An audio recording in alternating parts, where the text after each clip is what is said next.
Bonus Liber, Audiolibros, presenta Filípica undécima contra Marco Antonio. De Marco Tulio Cicerón. Y el profundo dolor, o más bien la consternación que en mí veis, padres conscriptos, la ocasiona la cruel y miserable muerte de C. Trebonio, óptimo ciudadano y persona de la mayor moderación. Creo, sin embargo, que en tal suceso hay algo provechoso para la República en lo futuro. Esta muerte nos demuestra hasta dónde puede llegar la barbarie de los malvados que han empuñado las armas contra la patria. Porque los dos seres más crueles y repugnantes que han nacido de raza humana son Dolabela y Antonio, de los cuales el uno consiguió lo que deseaba, y el otro ha descubierto lo que meditaba. Cruel fue el Ecinna, perseverante en sus odios C. Mario, vehemente el Escila, sin embargo, ninguno de ellos fue más allá de la muerte en sus acerbas venganzas, y esta pena, aplicada a los ciudadanos, juzgábase excesivamente cruel. Pero he aquí dos gemelos en maldades, dos bárbaros de una ferocidad nunca vista ni oída.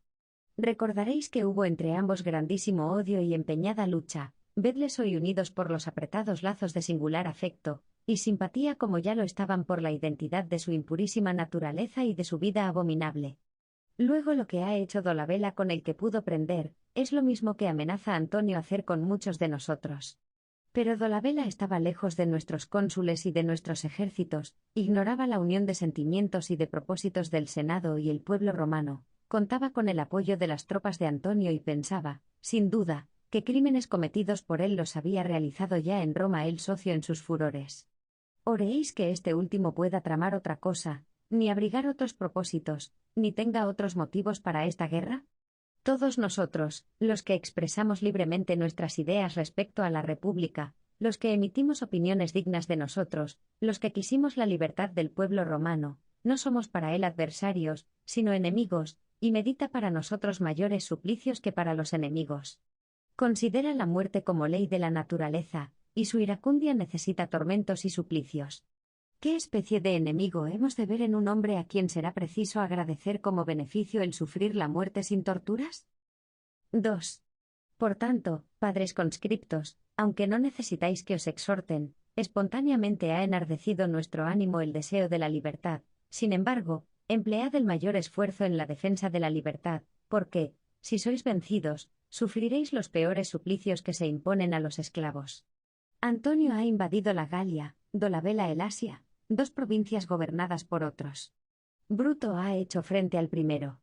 Llegó este furioso queriendo asolarlo todo, destruirlo todo, y Bruto, con peligro de su vida, ha contenido sus progresos, refrenado sus ímpetus y exhortádole la retirada, pues, dejándose sitiar por Antonio, le ha envuelto por todos lados. El segundo llegó apresuradamente al Asia. ¿Por qué? Si era para ir a Siria, tenía camino más corto y seguro. ¿Qué iba a hacer con una legión?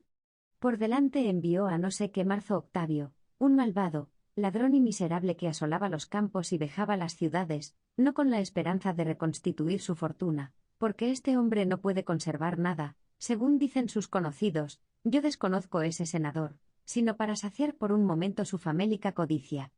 Siguiere después Dolabela, sin engendrar sospecha alguna de guerra. ¿Quién había de esperarla entonces? Enseguida, las amistosas entrevistas con Trebonio, las falsas muestras de fingida amistad, los apretones de manos, cuántas demostraciones suelen ser prenda de buena fe, pérfidamente violadas por este malvado. Penetra por la noche en Esmirna, como en ciudad enemiga, siendo sus habitantes nuestros más antiguos y fieles aliados. Trebonio es aprisionado.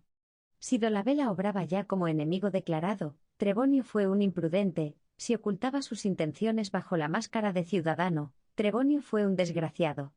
Sea lo que fuere, la fortuna ha querido mostrarnos con su muerte lo que debemos temer si somos vencidos. Un personaje consular, un hombre que gobernaba la provincia de Asia con autoridad de cónsul, fue puesto en manos del desterrado Samario. Dueño de Trebonio, pudo matarle enseguida, pero no lo hizo, según creo, por no parecer demasiado liberal en la victoria. Después de vomitar la impura boca de este excelente ciudadano las frases más ofensivas, sometiéndole a azotes y torturas, pidióle cuenta de los fondos públicos, y esto durante 2 días. Después hizo que le cortaran la cabeza y mandó llevarla clavada en una pica, el cuerpo, arrastrado y mutilado, lo arrojaron al mar. Esta es la fiera enemiga nuestra, el monstruo que sobrepuja en crueldad a cuanto pudo inventar la barbarie. ¿Qué decir de la matanza de ciudadanos romanos, del saqueo de los templos? ¿Quién es capaz de deplorar todas las calamidades producidas por hechos tan atroces? Y, sin embargo, Dolabella se está paseando por toda el Asia con Fausto Regio, creyéndonos empeñados en otra guerra, como si no fuera una sola la emprendida contra este par de impíos criminales. 3. Bien veis que, en punto a crueldad, Dolabella es la propia imagen de Marco Antonio. El uno ha formado al otro, y en los preceptos de éste ha aprendido aquel sus maldades. ¿Creéis que si Antonio pudiera, no daría en Italia las mismas pruebas de blandura y mansedumbre que Dolabella en Asia? En mi opinión, Dolabella ha llegado hasta donde puede llegar la demencia humana, pero no habrá suplicio en el mundo de que nos libremos si Antonio llega a poder imponérnoslo. Fijad vuestra mirada, padres conscriptos, en un espectáculo triste y deplorable ciertamente, pero necesario para excitar vuestros ánimos. Figuraos ese ataque nocturno a una ciudad preclara de Asia, esa irrupción de hombres armados en casa de Trebonio, y a este desgraciado viendo las espadas de los ladrones antes de oír lo que quieren, la entrada del furioso Dolabella, sus impuras palabras y su repugnante cara, las cadenas, los látigos, el potro, el verdugo y atormentador Sanciario. Resiste Trebonio a lo que se le exige con valor y paciencia, gran virtud esta, en mi opinión, la más grande de todas. Es un sabio, conoce cuánto puede suceder al hombre, y tiene premeditado lo que debe hacer en cualquier contingencia que ocurra. En cuanto a Dolabella, se ha mostrado tan ajeno a la humanidad, de la cual jamás tuvo verdadero sentimiento, que su insaciable crueldad se ha ejercido lo mismo en Trebonio vivo que en Trebonio muerto, y al mutilar y desgarrar el cadáver, si no podía saciar su ánimo, recreaba la vista. 4. Oh Dolabella, tú eres más miserable que aquel a quien has querido hacer el más mísero de los hombres. Grandes son los dolores que ha sufrido Trebonio, pero en las enfermedades graves se soportan aún más agudos, y en este caso no se califica al enfermo de miserable, solemos llamarle doliente. Largo fue el dolor, que duró 2 días, pero a muchos les dura, a veces, años. Las torturas que causa el verdugo son quizá menos crueles que los tormentos de las enfermedades. Has de saber tú, el más perdido e insensato de los hombres, que hay males mucho más deplorables, pues tanto como supera la energía del ánimo a la del cuerpo, superan también los dolores que al ánimo afectan a los que padece el cuerpo. Más mísero es el que carga con el peso de un crimen, que el obligado a sufrir la maldad ajena. Dolabella ha torturado a Trebonio. También lo fue Régulo por los cartagineses, y por ello fueron juzgados estos los más crueles de los hombres, a pesar de que Régulo era su enemigo. Trebonio, en cambio, era un ciudadano. ¿Cómo se ha de juzgar el acto de Dolabella? Pero, en verdad, ¿puede compararse el uno al otro? ¿Cabe dudar cuál es más mísero, aquel cuya muerte provoca la venganza del Senado y del pueblo romano, o el que declara por unanimidad el Senado enemigo de Roma? En todos los demás actos de la vida, ¿quién es el que puede comparar a Dolabella con Trebonio, sin inferir a éste la mayor ofensa? ¿Quién ignora la prudencia, el talento, la humanidad, la grandeza de alma que éste ha empleado para libertar la patria? En cambio a aquel desde niño le deleitaba la crueldad, y después entregóse a torpes liviandades, agradándole hacer cosas que ni aun sus enemigos podían reprobárselas sin avergonzarse. Y este hombre, dioses inmortales, ha sido de mi familia. Sus vicios estaban ocultos a quien no quería averiguarlos. ¿Acaso fuese yo todavía pariente suyo si no se hubiera mostrado enemigo de vuestra existencia, de los muros de la patria de Roma, de los dioses penates, de los altares y hogares de todos nosotros, y, finalmente, de la naturaleza y de la humanidad? Este ejemplo nos aconseja emplear el mayor celo y vigilancia en precavernos de Antonio. En efecto, jamás tuvo Dolabella consigo tantos y tan famosos ladrones. Ya veis cuántos y cuáles son los que tiene Antonio. En primer lugar, su hermano Lucio. ¡Qué tea incendiaria, dioses inmortales! ¡Qué monstruo! ¡Qué malvado! ¡Qué ruina! ¡Qué abismo! ¿Creéis que hay algo que no absorba con el ánimo, que no devore con el pensamiento, cuya sangre no beba? ¿Cuáles son los bienes y fortunas en que no fije su impudentísima mirada, su esperanza y su pensamiento? ¿Y Censoriano? No decía que ambicionaba ser pretor urbano, y después no ha querido desempeñarlo. ¿Y Bestia, que habla de solicitar el consulado en reemplazo de Bruto? Líbrenos Júpiter de este detestable presagio. Aunque, ¿hay mayor absurdo que el de pretender el consulado el que no ha podido ser pretor? A no ser que cuente como triunfo el fracaso en la elección de la pretura. Otro César es, sin duda, Vopisco, persona de sumo ingenio y gran poder, que al dejar de ser edil también solicita el consulado. Exceptuémosle de las leyes. Aunque creo que las leyes no obligan a persona de tan eximia dignidad.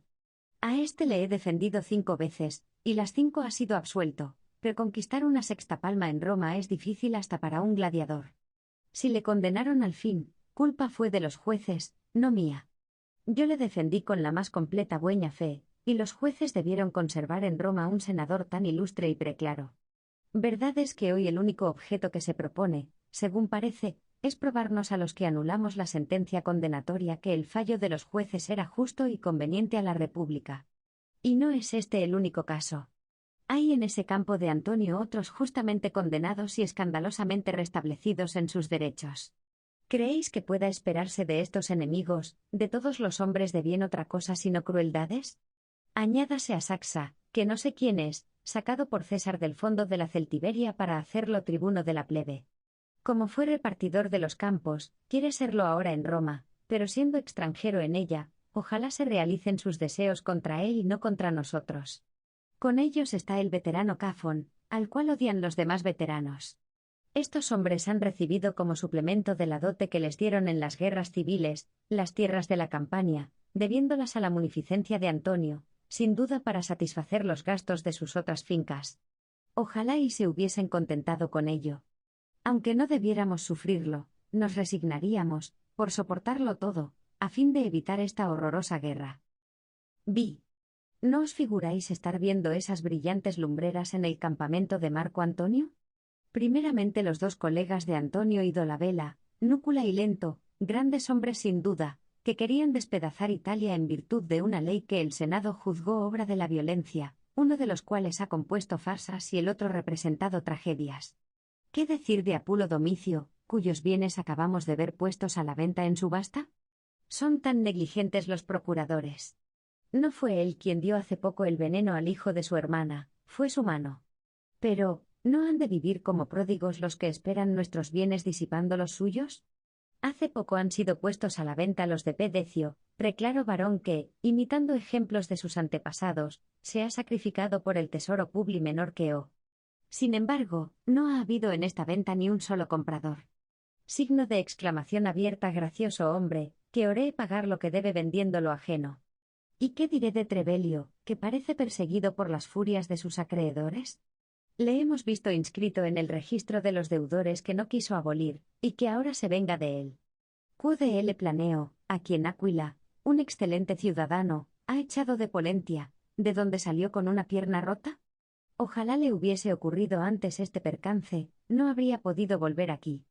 Y olvidaba la verdadera lumbrera y honra de ese ejército, Oannio Cimber, hijo de Lisidico, y Lisidico el mismo, en la significación griega de esta palabra, teniendo en cuenta que viola todos los derechos. Ha muerto a su hermano, porque acaso entre Germano y Cimber todo es permitido.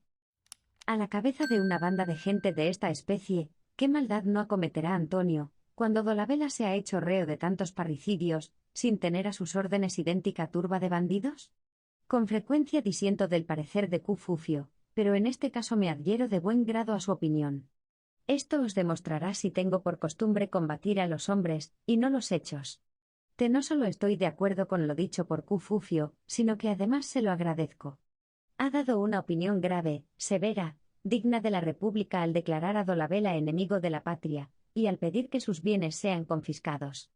Nada podía ya añadir, no era pasible castigo más severo, más atroz, y, sin embargo, dijo que, si alguno de los que tenían que votar después de él, opinaba de un modo más enérgico, conformábase con su opinión. ¿Quién no elogiará tanta severidad? 7. Declarado Dolabella enemigo de la patria, hay que perseguirle sin descanso. Él, por su parte, no ha de estarse quieto.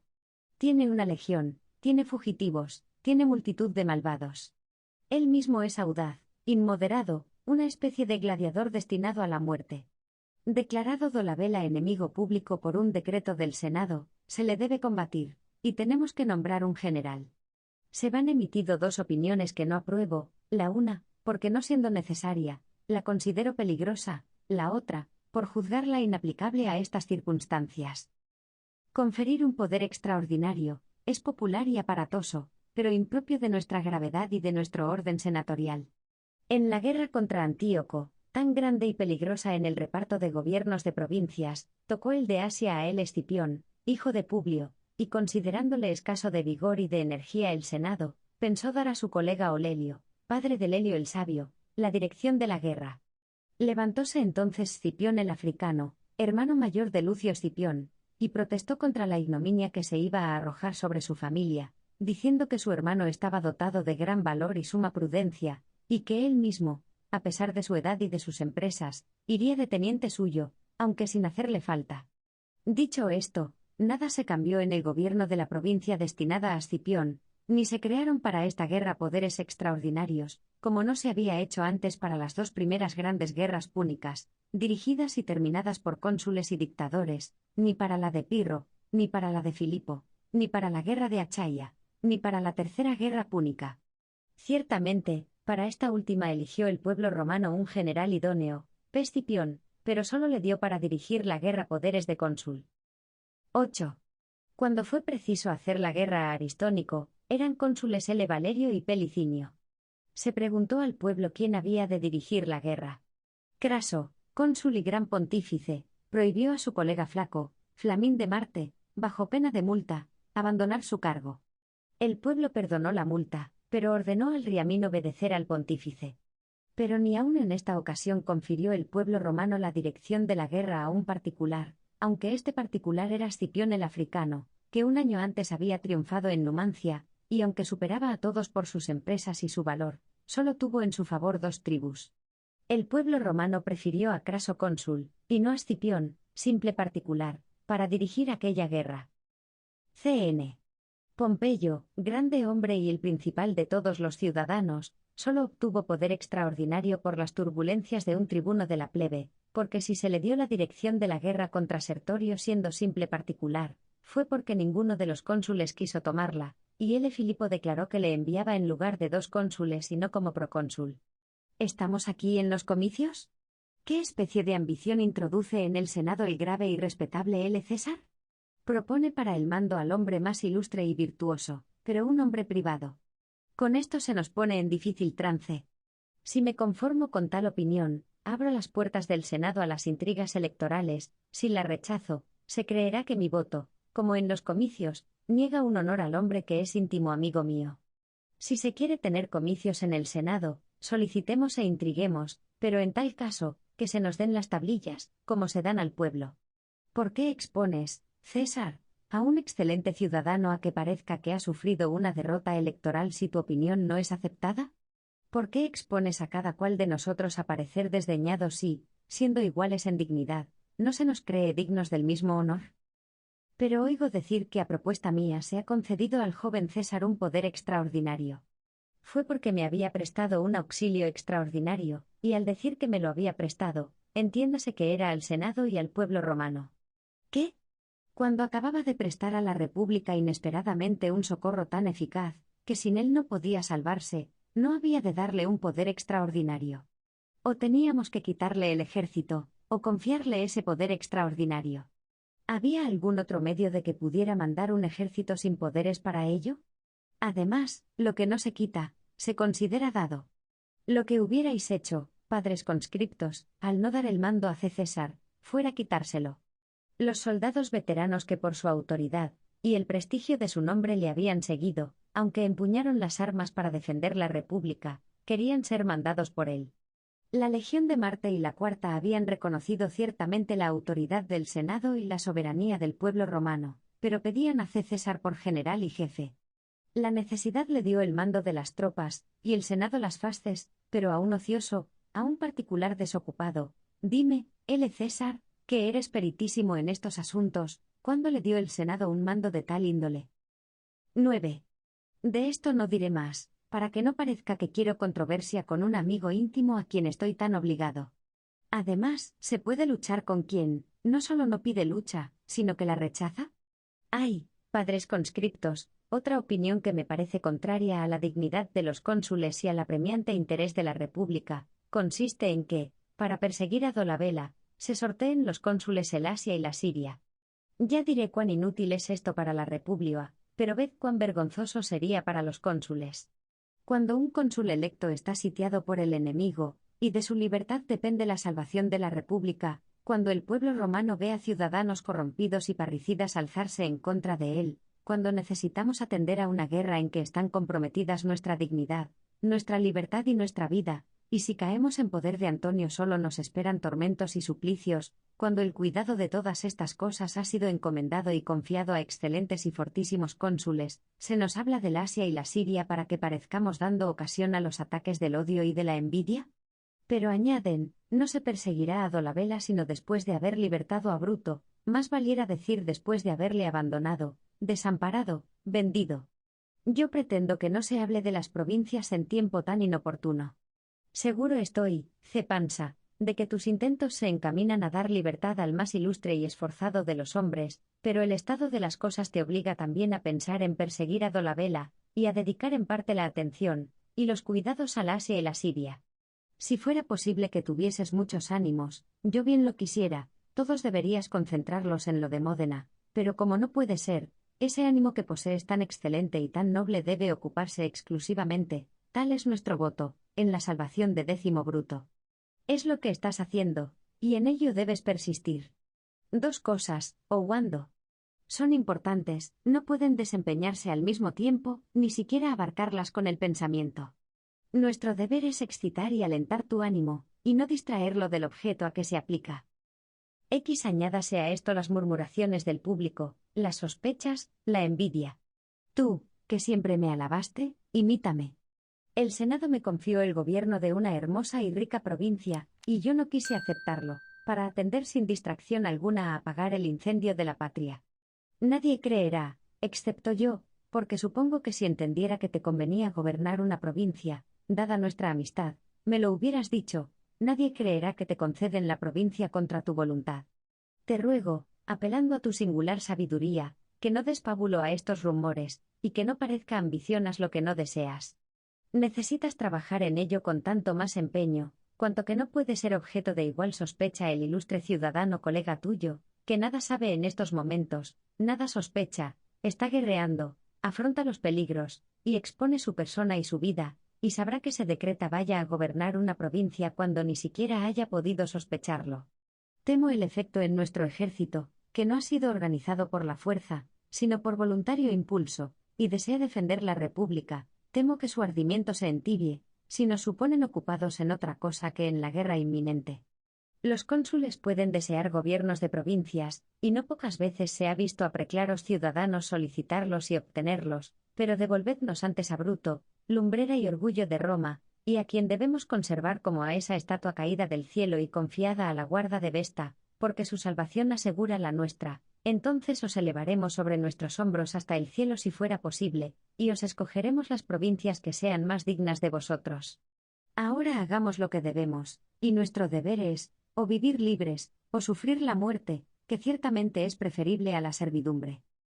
Además, la opinión que combato, no retardaría la persecución de Dolabella. ¿Cuándo vendría el cónsul? ¿Esperaríamos a que no quedase en Asia ni vestigios de ciudades y pueblos? Pero se dirá, enviarían los cónsules a alguno de su clase. Verdaderamente puedo aprobar esto, yo, que hace poco negué a un personaje ilustre, pero sin cargo público, una comisión extralegal. Enviarán, sin duda, una persona digna. ¿Más digna que P. Servilio? No hay en Roma quien lo sea más. Pues bien, ese cargo que, según el mismo Servilio, no tenía el Senado derecho para conferirlo, ese cargo, ¿podrá otorgarlo la voluntad de uno solo y aprobarlo yo? Necesitamos, padres conscriptos, un hombre activo y resuelto, un hombre que además esté revestido de un poder legítimo, que tenga autoridad, prestigio, ejército y celo probado para libertar la República. 11. ¿Quién es tal hombre? M. Bruto o C. Casio, o ambos. Yo votaría seguramente, como muchos, en favor de uno de los dos cónsules, o de ambos, si no hubiéramos obligado a Bruto a permanecer en Grecia, a fin de poder contar con su auxilio más bien en Italia que en Asia. No nos proponíamos solamente aprovechar para nuestra defensa este ejército, sino mantenerlo en situación de poder recibir refuerzos por mar. Además, padres conscriptos, a M. Bruto le retiene también ahora Cero. Antonio, que ocupa la populosa o importante ciudad de Apolonia, creo que también a Villú y seguramente a Anaantia, amenaza el Piro, oprime la Iria, tiene a sus órdenes algunas cohortes y tame re bien caballería. Si Bruto es llevado de allí a otra parte para hacer la guerra, perderemos seguramente la Grecia. Es, además, indispensable proveer a la defensa de Brindis, y de esta parte de la costa italiana. Mucho me admira la lentitud de Antonio. Gusta él de ponerse las mangas, y teme la detención de un largo asedio. Si Bruto termina por aquella parte, y comprende que es más provechoso a la República perseguir a Dolabela que permanecer en Grecia, obrará por su cuenta, como ya lo hizo otra vez y, en medio de tantos incendios a que es preciso acudir inmediatamente, no esperará las órdenes del Senado. En varias ocasiones han sido ya Bruto y Oasio su propio Senado. Así, pues, en tan gran desorden, en tan gran perturbación de todas las cosas, es absolutamente preciso obedecer más bien a las circunstancias que a la costumbre. No es la primera vez que Bruto y Casio han considerado que la salud y la libertad de la patria eran la ley más santa y la costumbre más respetable. Así, pues, aunque nada determinemos respecto de la persecución de Dolabela, consideraré el asunto resuelto por ser tan grande la virtud, la autoridad y la nobleza de estos eminentes ciudadanos, cuyos ejércitos conocemos, el del uno por nosotros mismos, y el del otro por referencias. 12. No ha esperado Bruto nuestros decretos, conocía nuestra voluntad. Le estaba asignada la provincia de Creta, y no ha ido a ella. La Macedonia correspondía a otro, y voló allí, considerando como de su propio interés cuanto vosotros queríais que fuese vuestro. Ha reunido antiguas legiones y reclutado otras nuevas, ha quitado a Dolabela su caballería, cuando Dolabela no se había infamado aún con el más horrible parricidio, y por su propia autoridad le ha declarado enemigo de la República. Si no fuera así, ¿con qué derecho habría quitado su caballería a un cónsul? Y C. Casio, igual a Bruto en grandeza de ánimo y en prudencia, ¿no ha salido de Italia con el propósito de impedir a Dolabela la entrada en Siria? ¿Con qué derecho? ¿En virtud de qué ley? Con el derecho y por la ley que el mismo Júpiter ha establecido, con el derecho que legitima y justifica todas las medidas saludables a la República.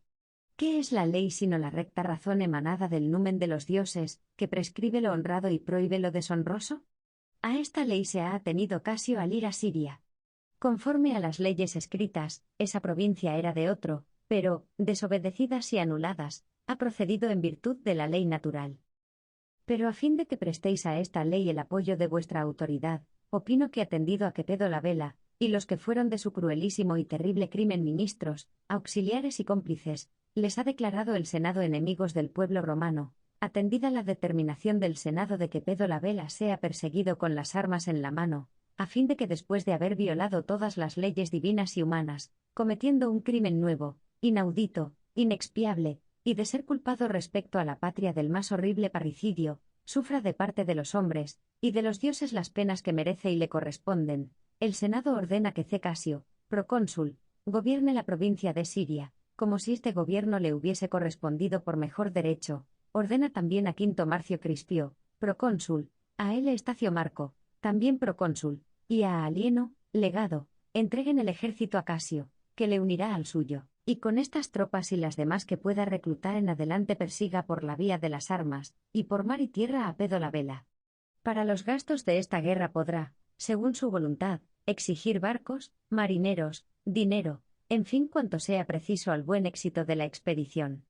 Para ello ejercerá mando en Siria, Asia, Bitinia y el Ponto con pleno derecho y autoridad. Ordena además que en cualquier provincia donde pueda ser transportado el teatro de la guerra, la autoridad de C. Casio, procónsul, será superior a la del que gobierne la provincia desde el momento que C. Casio, procónsul, entre en ella signo de exclamación abierta que si el rey de Iotaro padre y el rey de Iotaro hijo, que repetidas veces en muchas guerras han ayudado al imperio del pueblo romano, auxilian en esta circunstancia a C. Casio, procónsul, con sus tropas y su dinero, el Senado y el pueblo romano les quedarán agradecidos, y si los otros reyes, tetrarcas y dinastas hicieran lo mismo, el Senado y el pueblo romano no olvidarían este servicio. Ordena finalmente a los cónsules Cepansa y a Ircio, a cualquiera de ellos o a ambos, como lo juzguen conveniente, que, una vez consolidada la República, se ocupen de las provincias consulares y pretorianas o informen inmediatamente al Senado. Entretanto, las provincias continuarán a las órdenes de los que ahora las gobiernan hasta que por Senado consulto se les nombre sucesor. 13. Este Senado consulto dará a Casio, que está ya armado, nuevas armas, y excitará su ardimiento. No podéis ignorar ni su valor ni el número de sus tropas. El valor es el que habéis visto, el ejército, el que habéis oído. Está a las órdenes de un hombre bravo y arrojado, que, aun viviendo Trebonio, hubiese impedido entrar en Siria a los bandidos de Dolabela. Mi íntimo amigo Alieno se ha puesto en camino después de la muerte de Trebonio, y no consentirá ser teniente de Dolabela. No tiene en la actualidad cargo Cecilio Baso, valeroso y preclaro ciudadano, pero sí un ejército aguerrido y victorioso. Los reyes de Yotaro padre e hijo mandan numerosas tropas instruidas como las nuestras. El hijo es un joven de grande inteligencia, gran virtud y gran porvenir. Del padre, ¿qué diré? Su adhesión al pueblo romano data de su infancia, y no solo ayudó a nuestros generales en sus campañas, sino que ha peleado por nosotros a la cabeza de sus tropas. ¿Qué elogios no han hecho de este príncipe en pleno senado Sila, Murena, Servilio y Lúculo? ¿Qué testimonios de honrosa distinción y de agradecimiento no se le han dado aquí repetidas veces? ¿Y qué diré de C.N. Pompeyo, quien juzgaba a Deyotaro el único verdadero y fiel amigo de probada adhesión que el pueblo romano tenía en toda la tierra? M. Bibulo y yo hemos mandado ejércitos en provincias limítrofes a su reino, y nos ayudó con sus tropas de infantería y caballería. Vino después esta acerbísima y calamitosa guerra civil. ¿Qué debía hacer entonces Deyotaro? ¿Cuál era el mejor partido? No es necesario decirlo, sobre todo cuando la victoria de las armas fue contraria a los sentimientos de este rey. Si cometió error en esta guerra, lo cometió con el Senado, y si su opinión era la buena, ni aun vencida la causa es vituperable. A sus tropas se unirán las de otros reyes, y con nuevas levas será aumentado el ejército. Buques no han de faltar, dada la grande estimación que a Casio profesan los de Tiro, y lo mucho que se respeta su nombre en Siria y en Fenicia. 14. La República tiene, pues, padres conscriptos, en C. Casio un general disponible que oponer a Dolabela, y no solo disponible, sino hábil y bravo. Grandes cosas ha hecho en Siria antes de llegar allí el excelente ciudadano Bibulo y Pacoro, ha visto huir ante Casio a sus más famosos generales y numerosas tropas. Casio además ha librado a Siria de la impetuosa invasión de los partos. Nada digo de su mayor y más singular título de gloria, porque mis frases de alabanza pudieran no ser agradables a todos. Prefiero que la memoria, y no la voz, conserve el testimonio.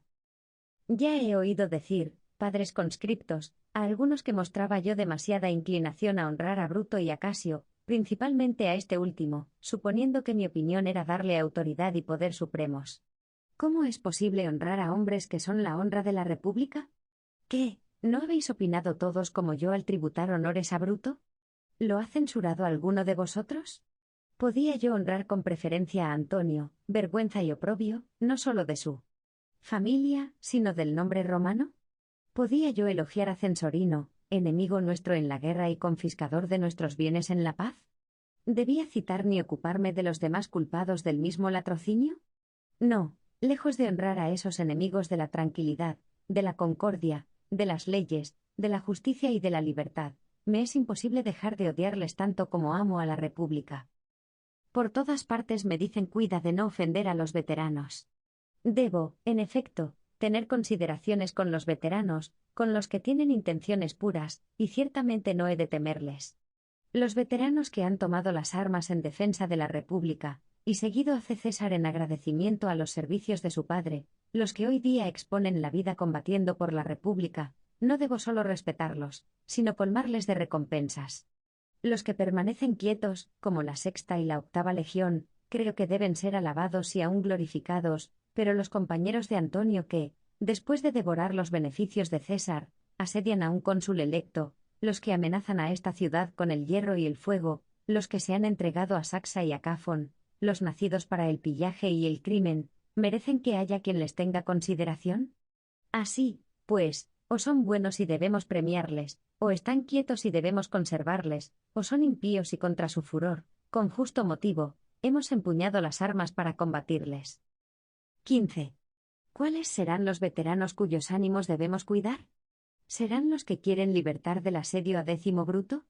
Siéndoles la salvación de Bruto tan cara, ¿cómo es posible que odien el nombre de Casio?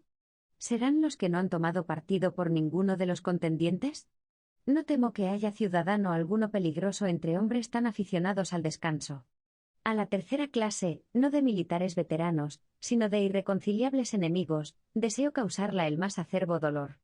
En último caso, padres conscriptos, ¿hasta cuándo tendremos que someter nuestras opiniones al arbitrio de los veteranos? ¿Ha de ser tanto su orgullo y su arrogancia que hemos de consultar su deseo para la elección de vuestros generales? Por mi parte he de decir, padres conscriptos, lo que siento, creo que no debemos considerar tanto a los veteranos como a esos reclutas, flor de la Italia, a esas nuevas legiones preparadas y dispuestas para libertar la patria, a lo que toda Italia junta opine de vuestra respetabilidad. Nada florece perpetuamente, las edades suceden a las edades. Las legiones de César fueron famosas, ahora toca serlo a las de Pansa, las de Hircio, las del hijo de César, las de Planeo. Tienen la ventaja del número, de la edad, y sin duda hasta de la autoridad. La guerra que están manteniendo la aprueban todos los pueblos. Se les han prometido recompensas, mientras los veteranos han recibido las suyas. Gócenlas estos, pero cumplamos las promesas hechas a aquellos. Espero que los dioses inmortales juzguen equitativa esta conducta. Estando así las cosas, creo, padres conscriptos, que debéis adoptar mi opinión antes manifestada. Sí. Luego que Cicerón pronunció esta arenga, salió del Senado para ir al foro a informar al pueblo de todo lo que había pasado y recomendarle los intereses de Casio, pero Pansa salió tras él, y, para disminuir su autoridad, declaró al pueblo que todos los puntos sobre que Cicerón había hecho prevalecer su voto fueron combatidos por los mejores amigos y más cercanos parientes de Casio. Cicerón creyó preciso justificarse con y le escribió la siguiente carta. Quisiera que no por mí, sino por otros, supieras el calor y empeño con que he defendido tus intereses en el Senado y en la reunión del pueblo. Mi dictamen habría prevalecido sin duda en el Senado, si Pansa no se hubiera opuesto con tanta fuerza. Luego que dije mi parecer, me presentó al pueblo el tribuno Servilio y dije cuanto pude en favor tuyo con voz tan fuerte, que llenaba toda la plaza, y me parece que no disgustó al pueblo, según los aplausos con que se manifestó. Espero me perdonarás que haya dado todos estos pasos contra el parecer de tu suegra. Su timidez mujeril la persuadía de que Pansa pudiera enojarse y dejar de ser tu amigo, y en efecto, éste ha dicho al pueblo que tu suegra y tu hermano desaprobaban mi dictamen. Pero con toda esta oposición yo he seguido adelante, por razones muy poderosas, combinando el bien de la República, que ha sido siempre mi primer objeto, con tu gloria y tu dignidad. Me extendí en el Senado y hablé al pueblo de un asunto en que espero no me dejes quedar mal, y es que aseguré y prometí que tú no esperarás nuestros decretos para hacer todo lo que creas útil a la conservación de la República, y que lo harás de propio movimiento, siguiendo tus luces e inclinación. No obstante que ignoremos dónde estás, y las fuerzas que has reunido bajo tus órdenes, yo he dado por supuesto que cuantas tropas hay por esos cuarteles están ya a tu disposición, y que a esta hora tienes ya bajo la obediencia de la República toda la provincia de Asia. Continúa en ser consecuente contigo mismo, y añade cada día algún esmalte a tu gloria. Algunos historiadores pretenden que Cicerón consiguió su objeto en estos debates, pero por la carta precedente vemos lo contrario, y de otras muchas se infiere que Pansa quedó victorioso en la contienda, y que la comisión se dio a los cónsules. Casio, no obstante, siguió el consejo de Cicerón, parándose poco en los decretos que se hacían en Roma, y emprendió la guerra por su propia autoridad, cortando fácilmente los progresos de Dolabela. Mientras en Roma se ocupaba el Senado en estas deliberaciones, Décimo Bruto estaba tan apretado en Módena, que sus amigos empezaron a perder toda esperanza de que se pudiese salvar, pues nadie dudaba de que si caía en manos de Antonio, sería tratado como Trebonio lo había sido por Dolabela. Este temor se apoderó de Cicerón de tal manera, que, hechas algunas proposiciones de paz que Pansa, y los partidarios de Antonio no estaban lejos de aceptar, no solamente consintió en que se enviase a Antonio segunda embajada, sino también aceptó él mismo esta comisión con Servilio y otros 3 senadores consulares. Pero habiendo descubierto luego que los amigos de Antonio habían mostrado aquellas vanas esperanzas únicamente para ganar tiempo, y proporcionárselo a él para oprimir a Bruto, conoció el paso falso que había dado. En efecto, Antonio esperaba a Ventidio, uno de sus tenientes, con 3 legiones que le pondrían en estado de hacer frente a los 2 cónsules, y al acercarse estos nuevos enemigos fue cuando Cicerón abrió los ojos y conoció su error. Por eso en la primera sesión del Senado se retractó, declarando arrepentirse de haber consentido el decreto más peligroso e ignominioso para la República, y con todo el vigor de su elocuencia se explayó, probando las consecuencias funestas de aquella segunda embajada, y pidió con la mayor instancia se revocase la resolución, pronunciando este discurso. Fin de Filípica XI.